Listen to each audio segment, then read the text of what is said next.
beautiful golden brown color. It smells so good in here. I wish you guys could smell this.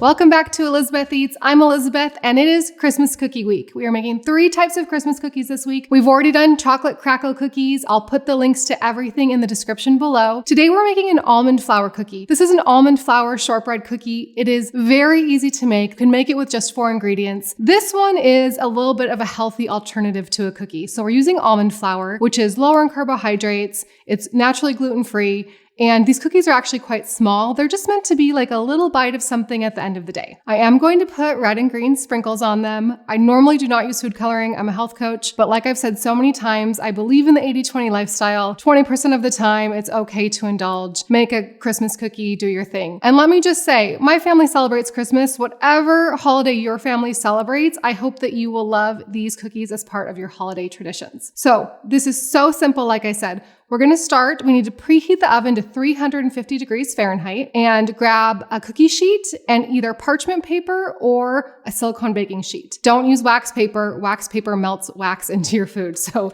I like to either use parchment paper or a silicone baking sheet. If you don't have one of those things, you can also just cook this on your baking sheet. You will just have to do a little bit more cleanup. We need 2 cups of almond flour. So just like any flour, you want to spoon and level your almond flour. Shortbread cookies are very simple to make. It's really just flour and butter, some vanilla and sugar. This recipe I specifically wrote to use almond flour. So I would not substitute another flour unless it's a nut flour. So you could use hazelnut flour, but almond flour, I think of all the nut flours, is the most affordable. And this is a great alternative if you really need something that is lower in carbohydrates and is naturally gluten-free and is just a really small little treat. But even if you're not gluten-free, like I love serving these. I think people really like them after dinner for just one little treat after dinner. It's great. So 2 cups of almond flour. Then we're going to do 1/4 cup of packed brown sugar. There we go. You could use white granulated sugar as well if you do not have any brown sugar. And light brown sugar or dark brown sugar both work. And then we do 1/2 teaspoon of vanilla extract. Use the best quality vanilla extract you can find. I really like this Madagascar vanilla. It's such a beautiful flavor. And then we need 6 tablespoons of butter. I have just organic, unsalted butter here. Use the best butter you can afford. If your butter is salted, I'm gonna add a little bit of salt to this. Then you can skip the salt.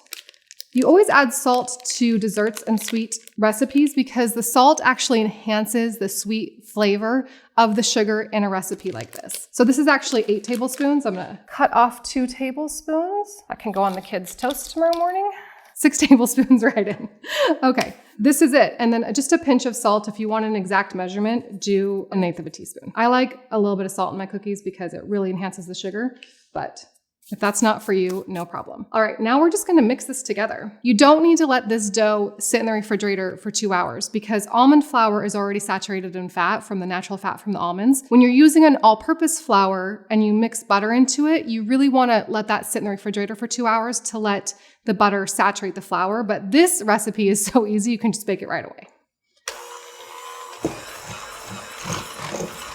All right, when it starts to come together like this, you're almost done. If you don't have a hand mixer, you can skip it. You can just use some elbow grease and a spatula to mix this together. The hand mixer just makes it a little bit easier. Once it starts giving you some resistance and it's kind of come together like this, when you can grab it and it stays together like this, you're done. It's really that simple. There's not even any baking soda or baking powder in this recipe. This is pure gold for whoever wants to eat it. I will definitely be eating it after this. Here's my baking sheet. I'm using this silicone mat.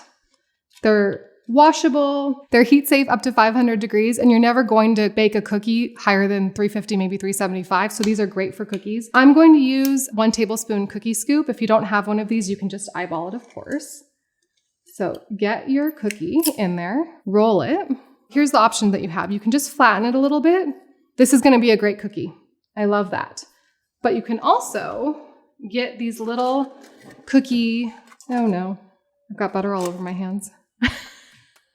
All right, Connor came and saved me, you guys. I got the cookies open. I'll link to this. I just got this on Amazon. I'm gonna do stars and circles. This thing came with a ton of different shapes. Flatten out your cookie a little bit. This just makes, if you want, to present your Christmas cookies, takes a little bit more time. You could roll this dough out instead of doing these individual ones. I've done it where I've rolled the whole thing out before and then done the shapes, and I've done it where I just do it this way. They take the same amount of time. So if you prefer to roll it out, although this is just butter and sugar and almond flour, they don't roll super easily. So I prefer to just do it this way. You want them to be all about the same thickness, of course. You want things to be about the same size. So what I would not do is make some little ones and some big ones on the same baking sheet, because they will bake at different times. Some will be really browned, some of them won't be cooked. You want everything when you are baking cookies.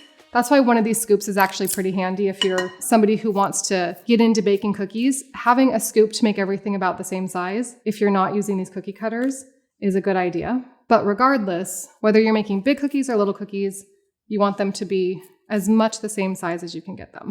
So that is a great cookie.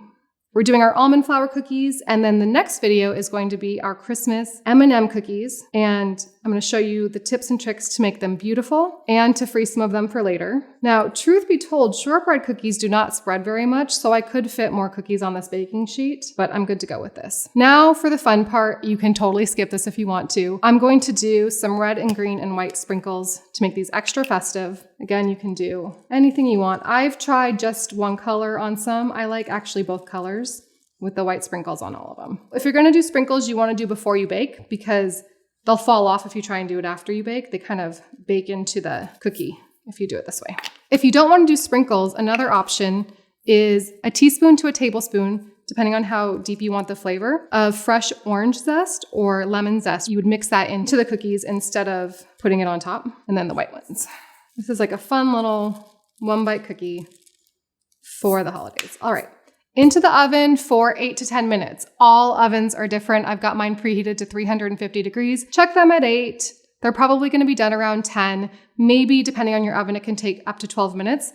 And this is a good time to mention, I have always used an extra thermometer in my ovens up until we just moved into this house, because we did a massive renovation. So I know my ovens are calibrated correctly, but I use this in my rental and in all of the apartments I've lived in.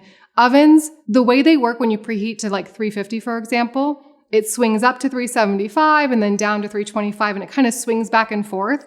Usually when it beeps, it's not actually at 350 degrees. So you can get one of these online for like $10, and you can actually see if your oven's set to the right temperature. All right, into the oven, 8 to 12 minutes, 350 degrees, and we're gonna have perfect shortbread cookies.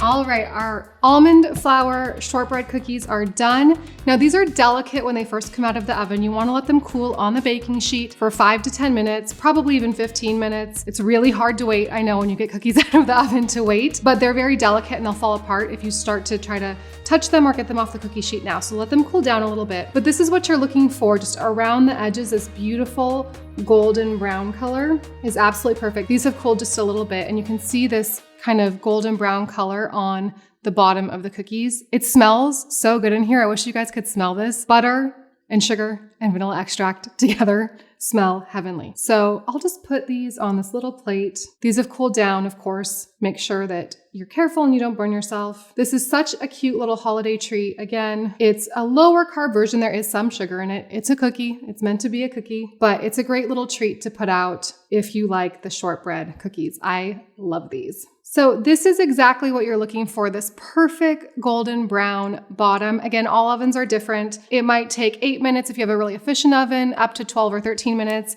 depending on your oven, but look for that really beautiful golden brown edge and that golden brown bottom. These look absolutely perfect. Make sure you come back for our next video, and make sure you watch the previous Christmas cookie video as well. And if you like these videos, please like this video and subscribe to the channel. It is the best way to support the show so we can continue to make more episodes for you. I will see you in our next video. And one for the chef.